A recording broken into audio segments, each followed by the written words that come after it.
আপনারা বিসমিল্লাহির রহমানির রহিম সংবিধানে আল্লাহর উপর অবিচল আস্থা এবং বিশ্বাস, রাষ্ট্র ধর্ম ইসলাম, এগুলোকে সংবিধানের মূল নীতি হিসেবে স্থায়ীভাবে জায়গা দিতে চান না।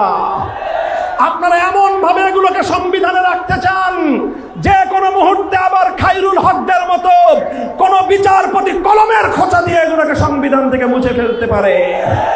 তাই আমরা সংশোধনীর মাধ্যমে নয়, সংস্কারের মাধ্যমে জাতীয় সংবিধানে স্থায়ীভাবে জুলাই সনদের স্পিরিট বাস্তবায়নের দাবি করতে চাই।